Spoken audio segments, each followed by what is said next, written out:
आज मैं शुरू करूंगा 11th क्लास का चैप्टर है periodic table and periodic classification. Periodic table 11th class का ही चैप्टर है जिसका लिंक्ड एटॉमिक स्ट्रक्चर से भी है और कुछ जो आप 10th क्लास में पढ़ के आए हैं उससे भी रिलेटेड है ये।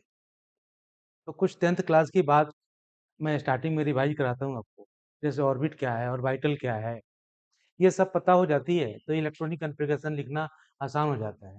अर्थात इलेक्ट्रॉनिक कॉन्फ़िगरेशन लिखना ही स्टार्टिंग में इलेक्ट्रॉनिक कॉन्फ़िगरेशन कैसे लिखेंगे, how to write electronic configuration of an element, इसकी चर्चा मैं करूँगा। इलेक्ट्रॉनिक कॉन्फ़िगरेशन लिखने के लिए जो बेसिक बातें हैं, जैसे ऑर्बिट, ऑर्बिट क्या है, ऑर्बिटल्स क्या है, number of electrons revolve in an orbit, number of electrons in orbitals, orbital में कितने इलेक्ट्रॉन होंगे, ऑर्बिट में कितने इलेक्ट्रॉन रिवॉल्व करेंगे न्यूक्लियस के टुवर्ड्स फिक्स सर्कुलर पाथ में। तो ऑर्बिट क्या है, ऑर्बिटल्स क्या है, और इसमें नंबर ऑफ इलेक्ट्रॉन कितने रह सकते हैं ऑर्बिटल में, कितने रिवॉल्व कर सकते हैं ऑर्बिट में, ये पता हो जाए। उसके बाद इलेक्ट्रॉनिक कॉन्फ़िगरेशन लिखना मैं बतलाऊंगा। मेरे पास एक ट्रिक है, उस ट्रिक के माध्यम से इलेक्ट्रॉनिक कॉन्फ़िगरेशन लिखना सिखला दूंगा। तो इलेक्ट्रॉनिक कॉन्फ़िगरेशन लिखने के लिए जो मेन फंडा है उसका नाम है ऑफ बाउ प्रिंसिपल। ऑफ बाउ प्रिंसिपल के पहले हमें ये जरूर बताना पड़ेगा ऑर्बिट और ऑर्बिटल के बारे में, और ये दोनों उम्मीद करते हैं कि कुछ बच्चे तो पहले से जानते होंगे ऑर्बिट क्या है, ऑर्बिटल्स क्या है, लेकिन हम ये इग्नोर मारते हुए हम एकदम जीरो से ये बताने की कोशिश करने जा रहा हूँ कि ऑर्बिट क्या है, ऑर्बिटल्स क्या है, और नंबर ऑफ इलेक्ट्रॉन कितने उसमें ऑर्बिट में घूम सकते हैं, रिवॉल्व कर सकते हैं और ऑर्बिटल में रह सकते हैं। ठीक है ना, इसकी चर्चा करेंगे।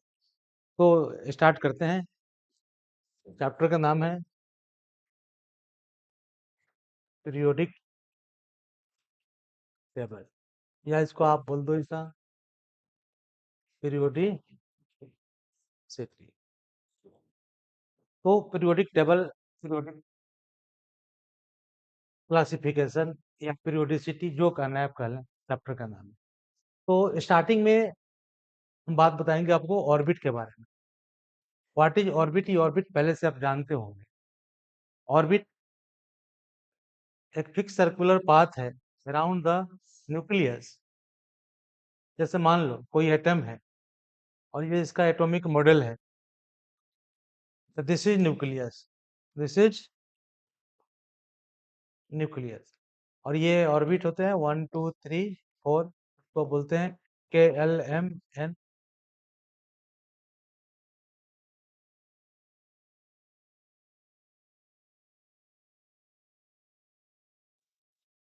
Fix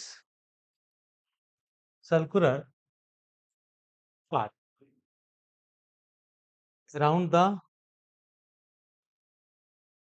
nucleus of an atom where electrons revolve.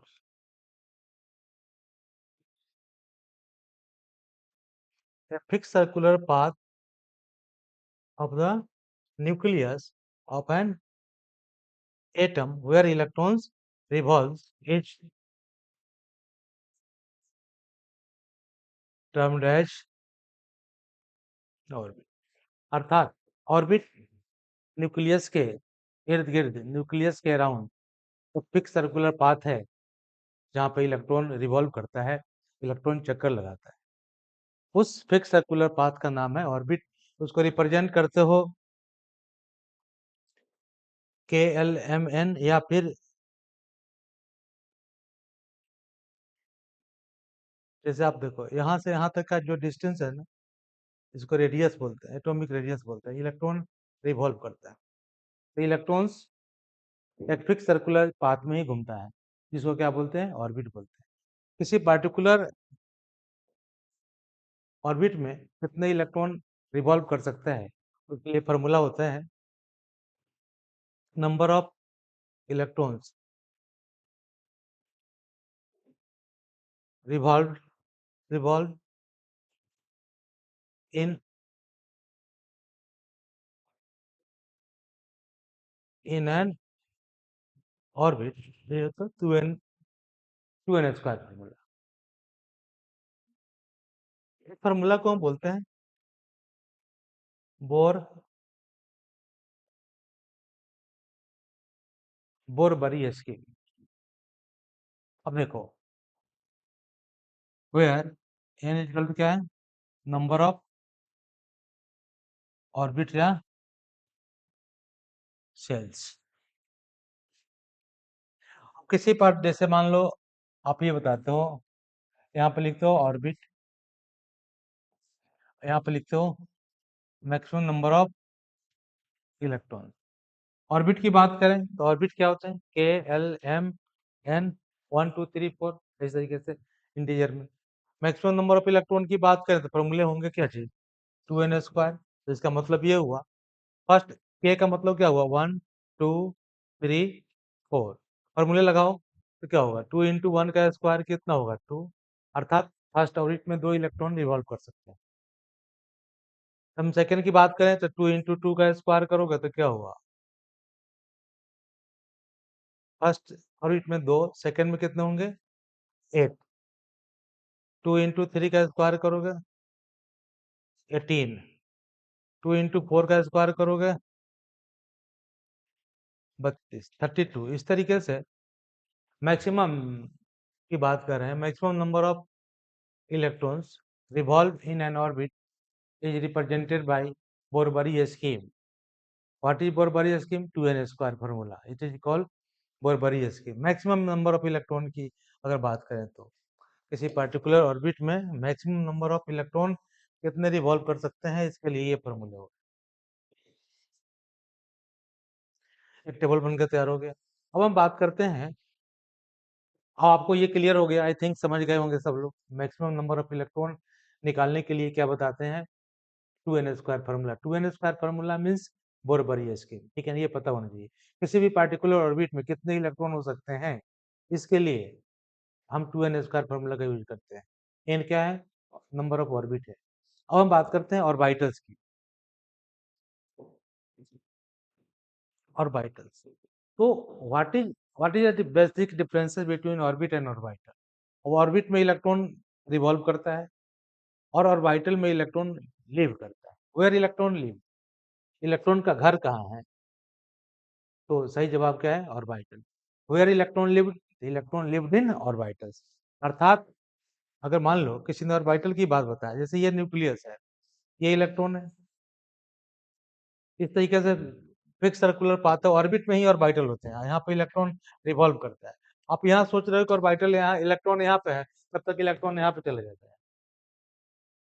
तो ऑर्बिट का वैसा 3 dimensional space where there is maximum probability of finding the electron.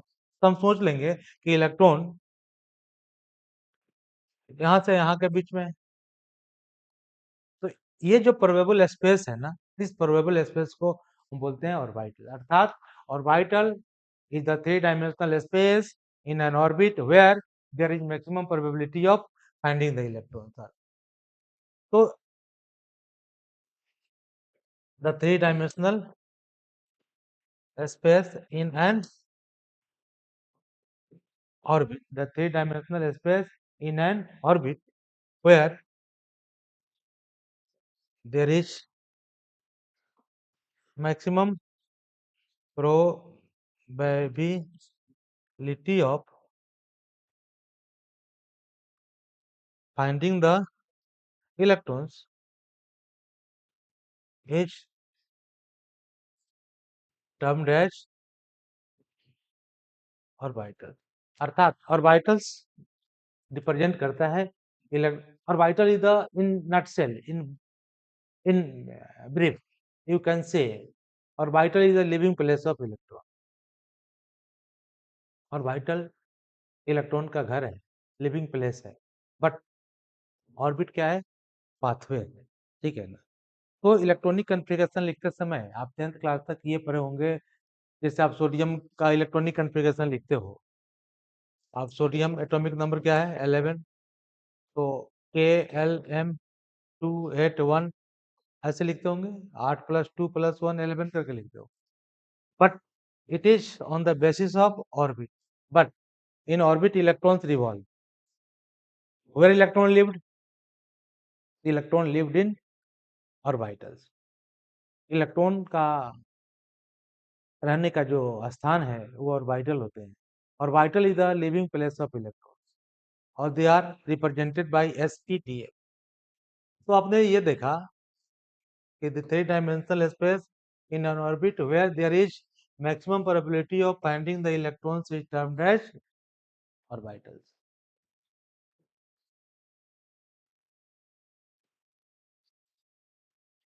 Orbitals are for sp_df. हम अपनी स्टैंडर्ड में बात कर रहे हैं, हमें इलेक्ट्रॉनिक कॉन्फ़िगरेशन आपको सिखलाना है, इसके लिए मैं ऑर्बिट और ऑर्बिटल की बात कर रहा हूँ. डिटेल्स और ऑर्बिटल के बारे में आपको चर्चा होगी एटॉमिक स्ट्रक्चर में. एटॉमिक स्ट्रक्चर में डिटेल्स पढ़ना है, लेकिन हमें आपको पीरियोडिक टेबल पढ़ाना है, पीरियोडिसिटी पढ़ाना है. इसके लिए हमें एट फर्स्ट आपको इलेक्ट्रॉनिक कॉन्फ़िगरेशन सिखलाना है, how to write electronic configuration. इसके लिए मुझे आपको कुछ ट्रिक सिखलानी है. यदि आप इलेक्ट्रॉनिक कॉन्फ़िगरेशन सीख जाएंगे, फिर ये चैप्टर आपके लिए आसान हो जाएगा, वरना ये मुश्किल रहेगा. आपको हमेशा मुश्किल में डालेगा, परेशान करेगा ये चैप्टर. ठीक है, इलेक्ट्रॉनिक कॉन्फ़िगरेशन अगर जान गए तो ये चैप्टर आपके लिए बहुत ही इजी हो गया. ठीक है, चलो हम वही काम करते हैं, इलेक्ट्रॉनिक कॉन्फ़िगरेशन सिखलाने का काम करूंगा. Orbitals are orbitals are four sp_df and the number of electrons in an orbital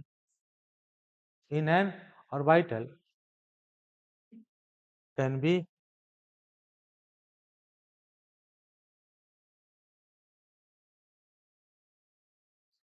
calculated by using the formula 4n-2,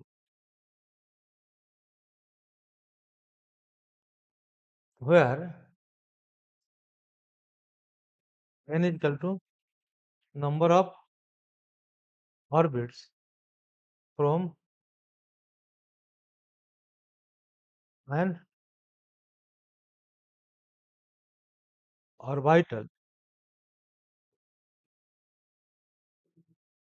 originates. 4n-2 ये फार्मूला हो गया नंबर ऑफ इलेक्ट्रॉन्स पता करने का ऑर्बिटल में. तो मैक्सिमम नंबर ऑफ इलेक्ट्रॉन आप ऐसे आप प्रेस लिख दो, maximum number of electrons in an orbitals equal to 4n-2. इसको बोल्ड कर देते हैं. अब देखो, अब जैसे हम यहाँ पर लिख रहे हैं ऑर्बिटल्स, यहाँ पे लिख रहे हैं मैक्सिमम नंबर ऑफ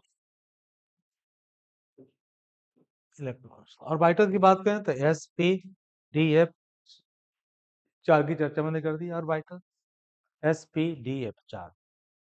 तो मैक्सिमम नंबर ऑफ इलेक्ट्रॉन की बात करें तो ये फॉर्मूले लग जाएंगे 4n-2. n क्या है, जहां से जिस ऑर्बिट में ऑर्बिटल का बर्थ होता है उसी को हम बोलते हैं n. जैसे मान लो कि s ऑर्बिटल का बर्थ प्लेस कौन सा है, फर्स्ट है, तो क्या लिखेंगे, first minus first 0.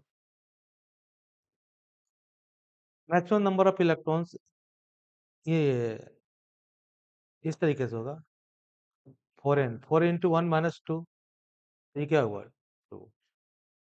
The number of electrons in an orbital is represented by formula 4n-2. चलिए हम बात करते हैं बाकी लोगों की. तो 4 तो सब में रहेगा, 4 इंटू पी ऑर्बिटल का बर्थ प्लेस सेकेंड ऑर्बिट होती है, तो 4 इंटू 2-2 कितना हो गया 6. डी का थर्ड होते हैं, तो 4 इंटू 3-2, ये 2 हर जगह माइनस होंगे, फॉर्मूला है ये. तो कितना हुआ 12-10 हो गया. 4 इंटू 4-2 कितना होगा 14. देखो एक डिफरेंसेज आएंगे सब में, यहाँ पे 2 का डिफरेंस है, 4 का डिफरेंस है, 2 में 4 जोड़ेंगे तो 6 होगा, 6 में 4 जोड़ेंगे 10 होगा, 10 में 4 जोड़ेंगे क्या होगा? 14 होगा। तो ये याद करने का तरीका भी है, टेक्निक भी है। तो maximum number of electron s में कितने हो सकते हैं? फाइनली s में 2 हो सकते हैं, p में कितने हो सकते हैं? 6, d में कितने हो सकते हैं? 10, f में कितने हो सकते हैं? 14। ये मैक्सिमम नंबर ऑफ इलेक्ट्रॉन। तो किसी पार्टिकुलर ऑर्बिट में कितने इलेक्ट्रॉन हो सकते हैं उसकी चर्चा हो चुकी बोर-बॉरियर स्कीम से। किसी पार्टिकुलर ऑर्बिटल में कितने इलेक्ट्रॉन हो सकते हैं उसकी चर्चा हो सकी इस फार्मूला से 4n-2। अब ऑर्बिट और ऑर्बिटल में क्या डिफरेंसेस है ये भी बतला दिया मैंने। ऑर्बिट में इलेक्ट्रॉन रिवॉल्व करता है, ऑर्बिटल में इलेक्ट्रॉन रहता है। ऑर्बिटल इलेक्ट्रॉन का लिविंग प्लेस है, बट ऑर्बिट इलेक्ट्रॉन का पाथवे है। क्लियर हो गया होगा। अब हम बात करते हैं इलेक्ट्रॉनिक कॉन्फ़िगरेशन की तरफ। इलेक्ट्रॉनिक कॉन्फ़िगरेशन के लिए हमें एक फॉर्मूले बताने पड़ेंगे, एक प्रिंसिपल बताने पड़ेंगे जिसका नाम है अफबाऊ प्रिंसिपल। लेकिन अफबाऊ प्रिंसिपल के पहले कुछ छोटे-छोटे टर्म है, जैसे एटॉमिक नंबर है। क्या है? Atomic number. इसको हम जेड बोलते हैं। What is atomic number? किसी एटम का एटॉमिक नंबर क्या कहलाता है? Number of protons. आप इलेक्ट्रॉन, प्रोटॉन, न्यूट्रॉन ये जानते होंगे पहले से। तो इलेक्ट्रॉन नेगेटिवली चार्ज है, प्रोटॉन और न्यूट्रॉन न्यूक्लियस में रहते हैं। प्रोटॉन पॉजिटिवली चार्ज है, न्यूट्रॉन क्या है? न्यूट्रल होते हैं। ये सब पता होगा आपको। एटॉमिक नंबर क्या होता है? The number of protons present in the nucleus of an atom is called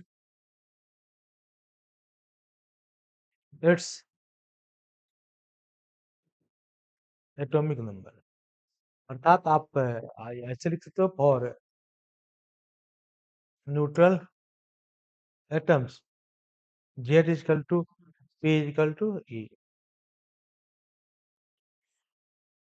किसी न्यूट्रल एटम में जो एटॉमिक नंबर होता है वही प्रोटॉन होते हैं, वही इलेक्ट्रॉन होते हैं। क्लियर? अब एक नंबर है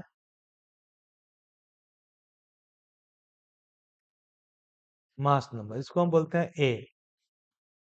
तो मास नंबर क्या होता है? The sum of numbers of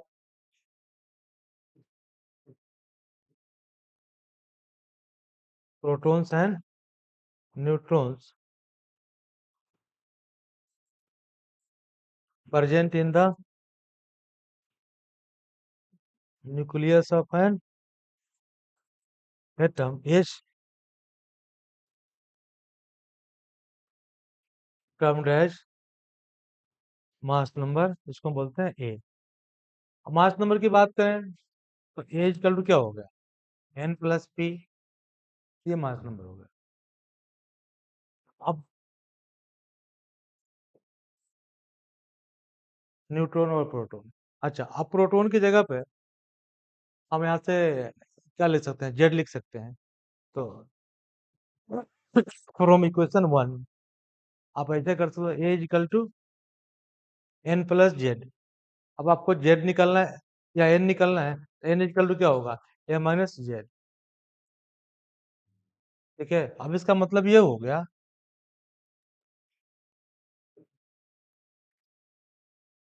the differences between mass number and atomic number gives the number of neutron. तो आपको इलेक्ट्रॉन पता लग गया, प्रोटॉन पता लग गया, न्यूट्रॉन पता लगा। जैसे एग्जांपल के रूप में लेते हैं एग्जांपल्स। जैसे आप लिखते हो सोडियम 1123।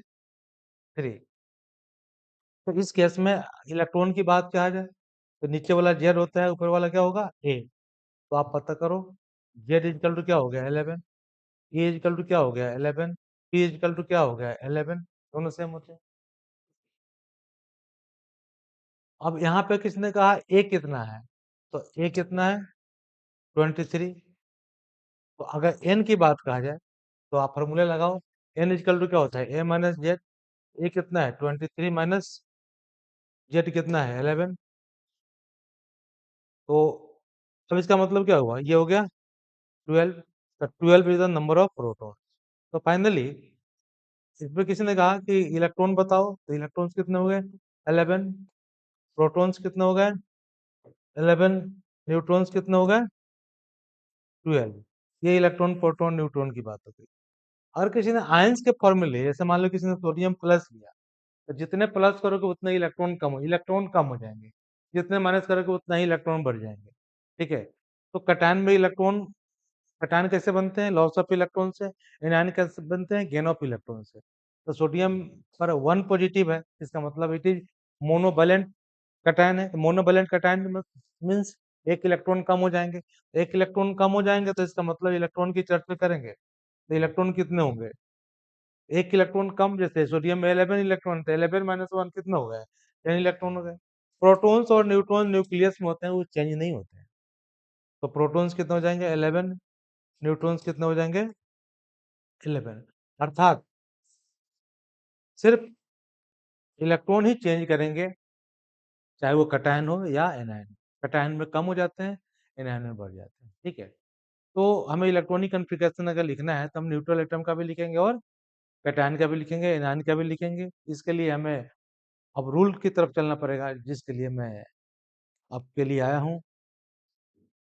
रूल समझ जाएंगे, चैप्टर आसान हो जाएगा। ठीक है, तो रूल समझने की कोशिश करें सब लोग।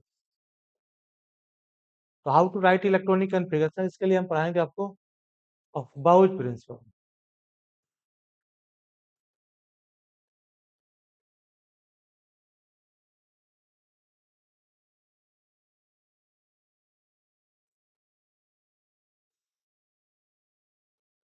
ऑफ बाउच प्रिंसिपल, तो what is aufbau principle, अब इसको हम बोलते हैं एन प्लस एल रूल भी बोलते हैं।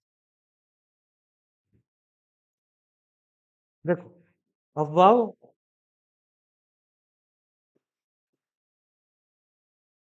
अफवाह ये कोई साइंटिस्ट का नेम नहीं है। अफवाह इज ए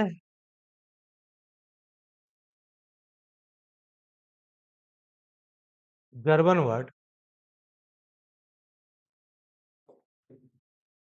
मीनिंग होता है building up of, building up. ठीक है, देखिए हम केमिस्ट्री में क्या बोलते हैं, building up of electronic configuration on the basis of increasing energy level of subcells. अर्थात ऑर्बिटल को ऑर्बिट के साथ लिखेंगे ना, उसको सबसेल बोलते हैं। तो चलिए, अब aufbau principle n plus l rule की बात तो मैंने कर लिया, लेकिन अभी ये एक्सप्लेन नहीं कर पाया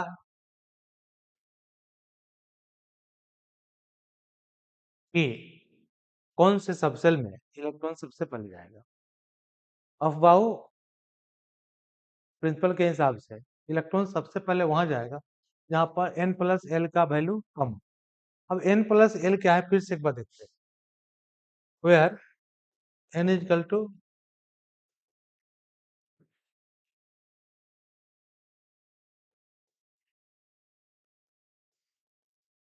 प्रिंसिपल क्वांटम नंबर है। अब आप क्योंकि 11th के स्टूडेंट हैं, आपको पता नहीं हुआ क्वांटम नंबर क्या है। ठीक है, ये क्वांटम नंबर एटॉमिक स्ट्रक्चर में पाई होती है, लेकिन तब तक मैं बता दूं, क्वांटम नंबर रिप्रेजेंट करता है नंबर ऑफ ऑर्बिट को। It represents number of orbits. Number of orbit का मतलब ये हुआ, जैसे मान लो कि 1 2 3 4 5 करते हो ना, ये ऑर्बिट है। तो आप ये समझो प्रिंसिपल क्वांटम नंबर यही है, नहीं 1 k l m है, 1 2 3 4 5, ये जितने भी बोलते हो ये सारे ऑर्बिट है। तो 1 2 3 4 बोलो या KLMN बोलो, ऑर्बिट है। तो इस ऑर्बिट को हम नाम देते हैं एटॉमिक स्ट्रक्चर में प्रिंसिपल क्वांटम नंबर। और एल जो है इसको हम बोलते हैं जी मुथल क्वांटम नंबर। और इट रिप्रेजेंट्स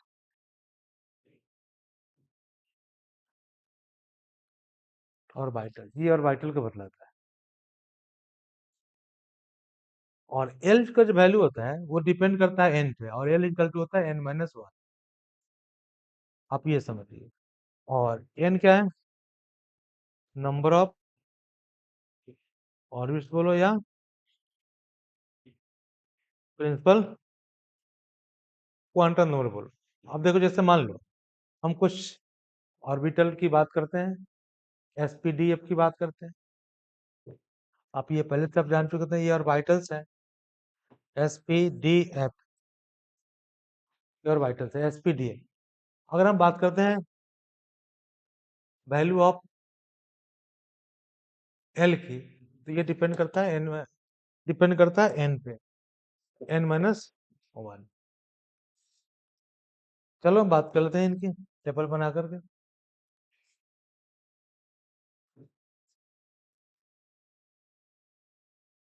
एस ऑर्बिटल की बात करें, एस के लिए एन का वैल्यू होता है वो क्या होता है 1।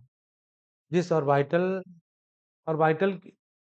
का जहां बर्थ होता है, जैसे एस ऑर्बिटल का बर्थ फर्स्ट ऑर्बिट में होता है, तो फिर 1-1 कितने हो जाएंगे 0। पी का बर्थ सेकेंड ऑर्बिट में होता है, 2-1 कितने हो जाएंगे 1।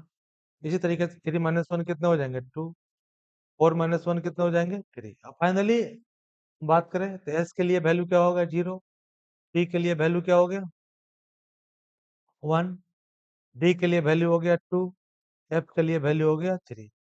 तो ये किसका वैल्यू हो गया एल का, एल का। तो n प्लस एल का मतलब क्या हुआ, n तो वही है प्रिंसिपल क्वांटम नंबर ऑर्बिट है, और l पार्टिकुलर ऑर्बिटल के लिए l का वैल्यू कितना होगा वो ये है l। ठीक है, अब इसका हम यूज करेंगे। अब किसी ने कहा कोई सबसेल यूज किया, अगर लिख दिया इस तरीके से सबसेल, जैसे किसने कहा 1s, तो 1 का मतलब क्या हुआ फर्स्ट ऑर्बिट का s ऑर्बिटल 1s कहला है। अब इसके लिए यदि किसी ने n प्लस एल की बात कहा, तो 1 के लिए, जैसे 1 क्या है सेल है, ऑर्बिट है, तो वही प्रिंसिपल क्वांटम नंबर कहलाता है 1। और s के लिए l का वैल्यू यहाँ पे लिखा हुआ है 0, तो क्या करेंगे 0, ये क्या हुआ 1। किसी ने कहा 2s, तो 2s के लिए वैल्यू क्या होगा 2 प्लस 0, ये वैल्यू क्या हो जाएगा 2। 2 क्यों, तो ऑर्बिट है 2। s के लिए हम बात करें तो l का वैल्यू कितना होता है 0, इसलिए कर दिया मैंने। अब किसी ने ऐसा लिख दिया 3s लिख दिया, अब उस अवस्था में आप कैसे पता करेंगे यहाँ पे n प्लस एल का वैल्यू कितना होगा, तो हम लिख देंगे 3 प्लस, या पहले इसके पहले 2p लिख देते हैं। अब आप लिख देते हैं 2p, 2s 2p, 2p के लिए क्या करेंगे 2 प्लस 1 कितना करेंगे 3। अगर हम 3s की बात करें तो 3 प्लस 0 कितना कर देंगे 3। 3p की बात करें तो 3 प्लस 1 कितना कर देंगे 4। हम 3d की बात करें तो 3 प्लस 2 कितना हो जाएंगे 5। अगर हम 4s की बात करें तो 4 प्लस 0 कितना हो जाएंगे 4। अब देखो बच्चों, तो ये n प्लस एल का वैल्यू आपने निकाल लिया, पर कोई भी सबसेल दिया हुआ any subshell 2s 3p 3d 4s 4 5 जो भी लिखा हुआ आपने उसके लिए, जैसे 1 के लिए आपने निकाला 1s के लिए, 2s के लिए, 2p के लिए, 3s के लिए, 3p के लिए, 3d के लिए और 4s के लिए आपने n प्लस एल का वैल्यू निकाल दिया। अब ये रूल कहता है, अब वाउ प्रिंसिपल, कि इलेक्ट्रॉन सबसे पहले वहां जाएगा इलेक्ट्रॉन सबसे पहले वहां जाएगा जहां पे n+l का वैल्यू मिनिमम होगा, according to of बाउच principal.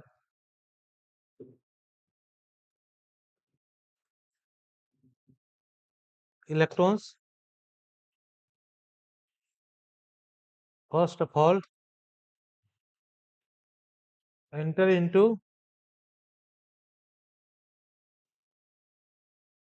those subcells which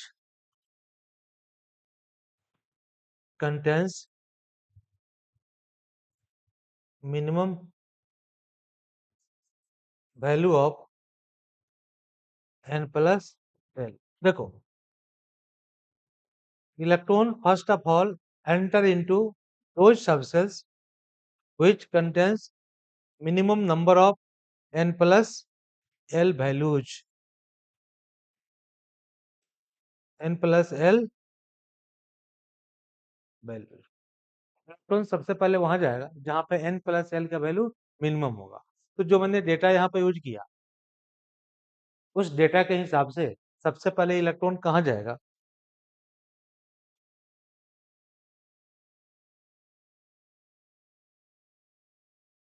सबसे पहले इलेक्ट्रॉन कहाँ जाएगा? 1s में जाएगा।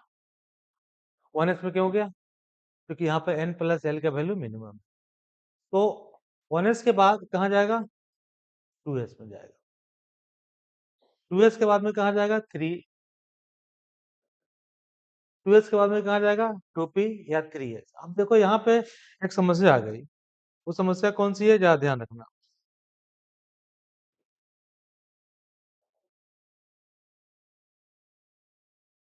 2p और 3 यहाँ पे वैल्यू क्या हो गया? सेम। n+l का वैल्यू सेम हो गया। इलेक्ट्रॉन सबसे पहले वहां जाएगा जहां पे n+l का वैल्यू मिनिमम होगा। बट अगर n+l का वैल्यू इक्वल हो जाए, सेम हो जाए, तो इलेक्ट्रॉन कहाँ जाएगा? According to aufbau principle. यदि ठीक से सुनोगे, समझोगे ठीक से, अबव प्रिंसिपल कहता है क्या? दो इसके मेन पॉइंट है aufbau principle. number of electron first of all enter into those substance which contains minimum number of n+l value। second point है, if n+l value for two subcells are same, then electron first of all enter into those subcell which contains minimum value of minimum value of n, अर्थात orbit का number इसमें कम हो। Orbit का number जिसमें कम हो, इसका मतलब क्या हुआ? Minimum value of n। Second point है,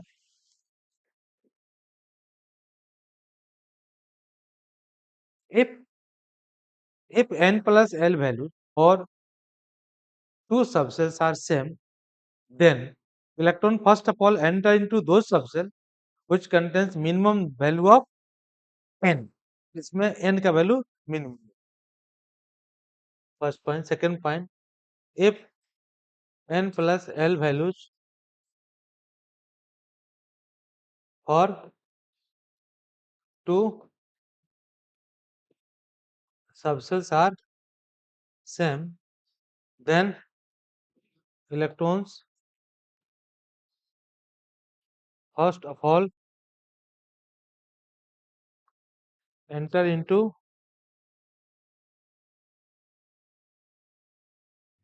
those subcells which contains minimum value of n। If n+l values for two subcells are same, then electron first of all enter into those subcell which contains minimum value of। Final समझिए, हम use करेंगे above principal. Above principal ने क्या बताया? Electron सबसे पहले वहां जाएगा जहां पे n+l का वैल्यू मिनिमम होगा, अर्थात कई सारे सबसेल्स हैं, तो उसमें हम n+l वैल्यू निकालेंगे। n+l वैल्यू जिसमें कम होगा, इलेक्ट्रॉन सबसे पहले वहां जाएगा।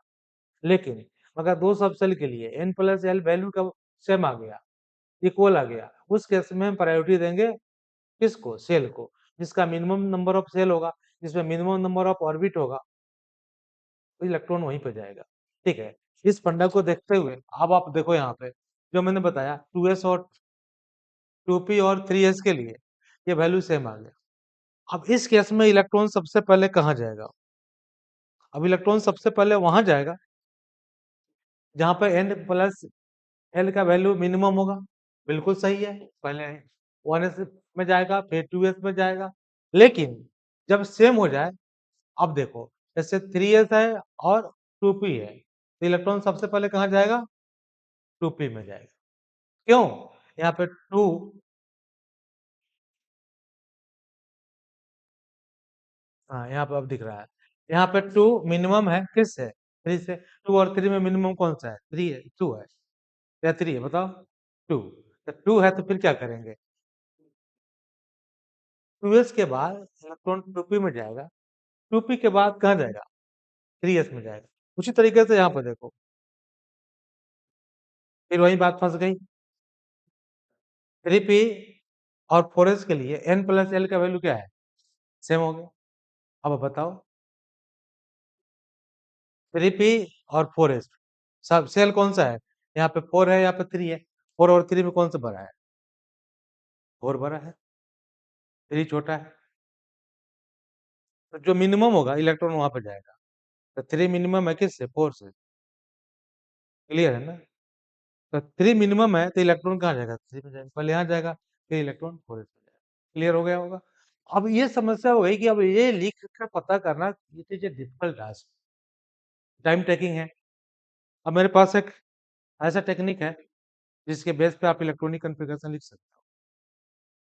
अर्थात मेरे पास एक ट्रिक है। वो ट्रिक क्या है? समझो, हमने यहाँ पे लिख दिया सब सेल्स, यहाँ पे हमने लिख दिया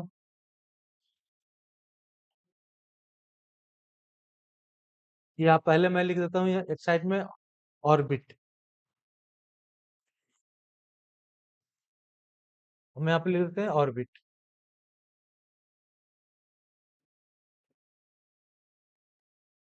ऑर्बिट्स, या इसको हम बोलते हैं सेल्स। इधर लिख देते हैं हम सब सेल्स। अब दोनों में क्या फर्क है? जैसे मान लो कि ऑर्बिट है 1, तो 1 में एस ऑर्बिटल होते हैं। तो जैसे मान लीजिए एस ऑर्बिटल लिख दिया, एस तो एक बार ऑर्बिटल का बर्थ हो गया, प्रत्येक ऑर्बिट में जाएगा, ईच एंड एवरी ऑर्बिट में जाएगा। एक बार बर्थ ले लिया तो एस ऑर्बिटल फर्स्ट ऑर्बिट में बर्थ लिया, तो सेकंड में भी जाएगा, थर्ड में भी जाएगा, फोर्थ में भी जाएगा, सेवंथ में भी जाएगा। ठीक है,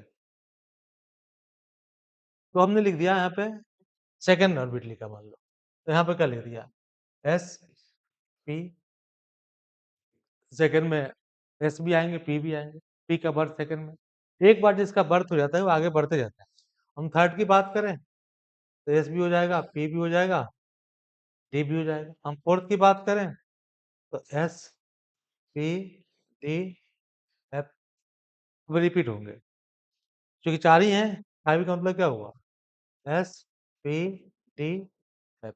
सिक्स का मीनिंग क्या हुआ? S P D F. Seven का मतलब क्या हुआ? S P D F.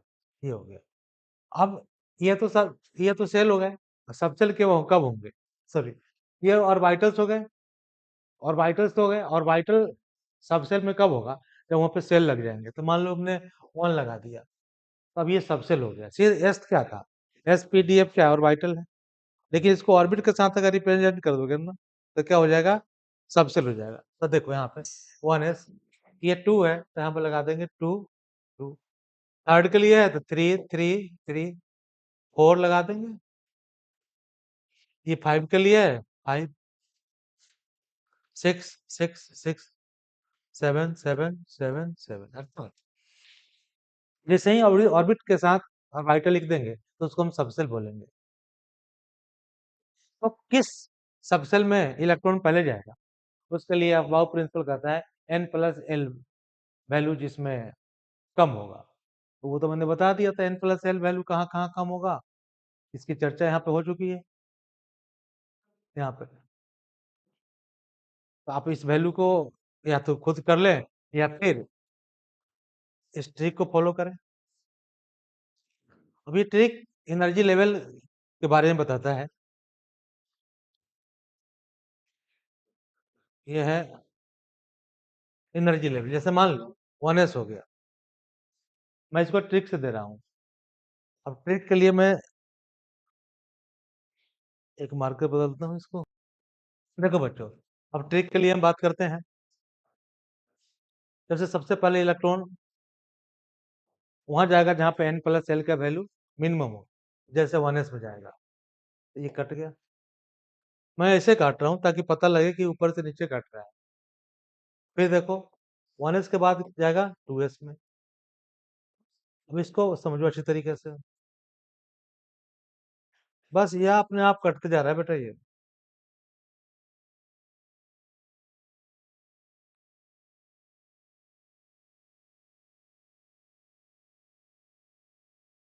ये हो गया। अब ये एरो को समझिए अच्छी तरीके से, ये एरो ऐसे जा रहा है ऊपर से नीचे, इसका मतलब कि सबसे पहले कौन कटा, 1s, फिर कौन गया 2s, 2s के बाद कौन गया 2p, 2p के बाद में 3s, 3s के बाद में 3p, 3p के बाद में 4s, उसी तरीके 4s के बाद में 3d, 4p। इस तरीके से ये कटिंग हो रही है, जो कि रिप्रेजेंट कर दे रहा है कि इलेक्ट्रॉन सबसे पहले कहाँ जाएगा, फिलिंग कहाँ होगी। तो this is the trick, this is the trick. अब इस ट्रिक को यूज करके हम इलेक्ट्रॉनिक कॉन्फ़िगरेशन लिखेंगे। Let us consider sodium, sodium 11। इसका इलेक्ट्रॉनिक कॉन्फ़िगरेशन लिखना है, कैसे लिखेंगे? सबसे पहले इलेक्ट्रॉन कहाँ जाएगा, 1s में जाएगा, तो यहाँ पे लिख देंगे 1s। s की कैपेसिटी 2 इलेक्ट्रॉन की है, p की कैपेसिटी 6 की है, d की 10 की है, f की 14 की है। इसकी चर्चा हो चुकी है। तो आप बताइए s में मैक्सिमम कितने जाएंगे, 2, मैंने लिख दिया 2। 1s के बाद इलेक्ट्रॉन जाएगा 2s में, मैंने लिख दिया 2s। s की कैपेसिटी 2 ही की है तो 2 जाएगा, इलेक्ट्रॉन को ऊपर लिखते हैं 2s। 2s के बाद में इलेक्ट्रॉन कहाँ जाएगा, 2p में जाएगा। p की कैपेसिटी कितने इलेक्ट्रॉन की होती है, 6 की, लिख दिया। इलेक्ट्रॉन काउंट करेंगे, यहाँ पे 11 इलेक्ट्रॉन है, तो देखें 2 2 4 6 10 हो गए। और 2p के बाद इलेक्ट्रॉन कहाँ जाएगा, 3s में जाएगा। आई होप समझ में आ रहा होगा आपको। तो यहाँ तक 10 हो गए, तो फिर क्या होगा, इस तरीके से this is the correct electronic configuration of sodium. But किसी ने आपसे ये कहा कि सोडियम+1 का लिख के बताओ, इट मीन्स 1 इलेक्ट्रॉन कम हो गया। तो इलेक्ट्रॉन का रिमूवल या इलेक्ट्रॉन का एडिशन दोनों ही आउटर मोस्ट सेल में ही होते हैं। एक इलेक्ट्रॉन कम है, इसका मतलब इलेक्ट्रॉन कहाँ से निकल जाएगा, 3s से, तो 1s2 2s2 2p6। अब मान लो किसी ने कोई दूसरा एग्जांपल ले लिया, जैसे मान लो किसी ने कहा potassium 19, you have to write electronic configuration. तो हम इस फ्लो चार्ट को ही बताया, जो ट्रिक बताया उस ट्रिक को फॉलो करेंगे। 1s में 2 जाएगा, 1s2 2s2 2p6 3s2 3p6। अब 3p के बाद आप यहाँ पे देखें 1s 2s 2p 3s 3p, 3p के बाद में इलेक्ट्रॉन कहाँ जाएगा, 4s में जाएगा। फिर क्या लिख देंगे 4s, 2 2 4 6 10 2 12 6 18 1 19 पोटेशियम। अब किसी ने कहा scandium 21, how can you right electronic configuration of scandium, 1s2 2s2 2p6 3s2 3p6। 3p6 के बाद 4s1 ही आएगा, ठीक है। 4 अब s1 में 4s आएगा। अब इसमें 2 इलेक्ट्रॉन कैपेसिटी होती है। इसमें हमने 1 क्यों लिखा? क्योंकि यहाँ आते-आते 19 हो गया। अब यहाँ तक कितना हो गया? 2, 2, 4, 6, 10, 2, 12, 6, 18, 2, 20, 1 बच गया तो क्या होगा? वो 3d1 में जाएगा। अर्थात इस चार्ट को देखेंगे, 4s के बाद इलेक्ट्रॉन कहाँ जाएगा? 3d में जाएगा। अर्थात ये जो तो इसका मतलब क्या हुआ? This is 3d1। This is the correct electronic configuration of scandium. अगर आप इसको इस चार्ट से याद नहीं रख पाते हैं, तो फिर इनके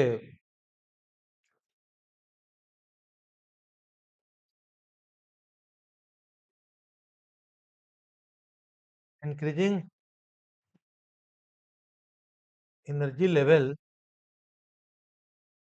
की बात करें तो कैसे करेंगे?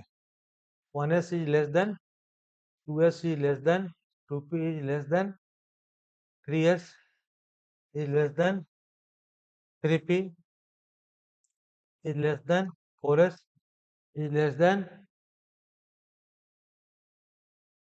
4s के बाद में क्या होगा? 3d is less than dot dot.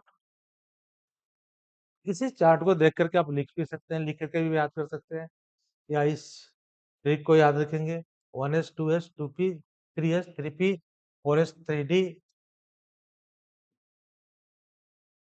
Less than, आगे जितने भी है इसको लिखते चलेंगे।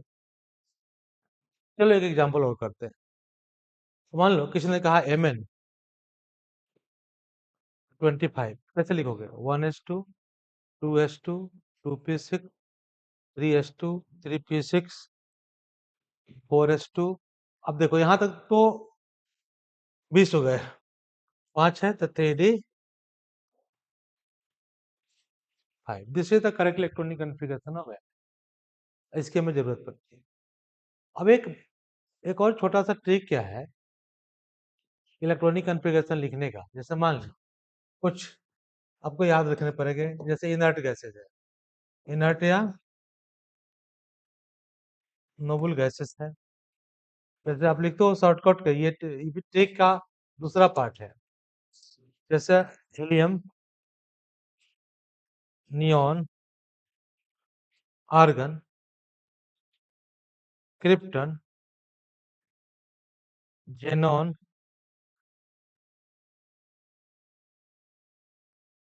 एंड रेडॉन 86, ये इनर्ट गैस है।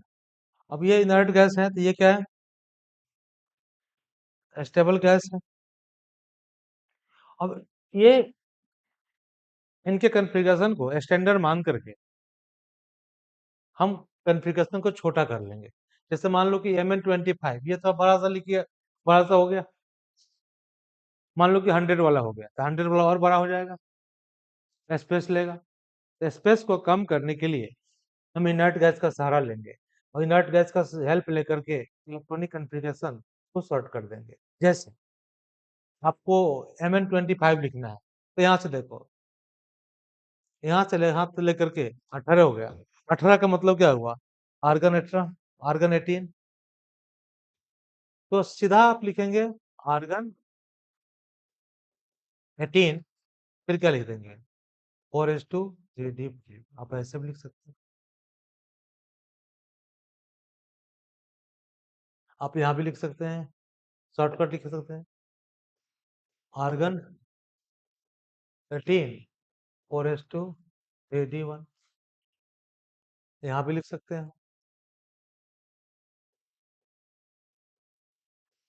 Argon 18 4s1। यहाँ भी लिख सकते हैं, नियॉन 10 3s1। ये शॉर्टकट हो गया, अब जैसे चाहें लिख सकते हैं। तो ये इलेक्ट्रॉनिक कॉन्फ़िगरेशन रहा, इलेक्ट्रॉनिक कॉन्फ़िगरेशन लिखने का तरीका। और इसमें कुछ एक्सेप्शंस भी आएंगे, अब ऐसे एक्सेप्शन की भी चर्चा करने होंगे। लेकिन अभी तक जो मैंने पढ़ाया आपको, जो बताया इलेक्ट्रॉनिक कॉन्फ़िगरेशन लिखने का तरीका, तो जनरल इलेक्ट्रॉनिक कॉन्फ़िगरेशन का तरीका यही है। और कुछ एक्सेप्शन की चर्चाएं होंगी, अब अगली क्लास में करेंगे एक्सेप्शन क्या है इसमें और एक्सेप्शन का कारण क्या है। कहाँ-कहाँ एक्सेप्शन होते हैं इलेक्ट्रॉनिक कॉन्फ़िगरेशन में और क्यों होते हैं, उसकी चर्चाएँ होंगी। लेकिन जहाँ एक्सेप्शन नहीं है, वहाँ पे अगर इलेक्ट्रॉनिक कॉन्फ़िगरेशन लिखना है, आप इसी रूल को फ़ॉलो करेंगे। जब तक ये इलेक्ट्रॉनिक कॉन्फ़िगरेशन आपको लिखने नहीं आएगा, जो मैंने अभी लिखा है इलेक्ट्रॉनिक कॉन्फ़िगरेशन, तब तक पीरियोडिक टेबल, पीरियोडिक क्लासिफ़िकेशन या पीरियोडिसिटी आप ठीक से नहीं पढ़ पाएँगे। ठीक से पढ़ने के लिए जो बेसिक ज्ञान था पीरियोडिक टेबल का, पीरियोडिक टेबल ग्रुप में पीरियोडिक टेबल बनाना, ग्रुप में, पीरियड में सारे प्रॉपर्टी को चेक करना, बतलाना, ये सब कब आएगा? उसके लिए बेसिक सबसे जो बेसिक है, वो इलेक्ट्रॉनिक कॉन्फ़िगरेशन है। जब तक इलेक्ट्रॉनिक कॉन्फ़िगरेशन आपको नहीं आएगा, तो नहीं आ पाएगा।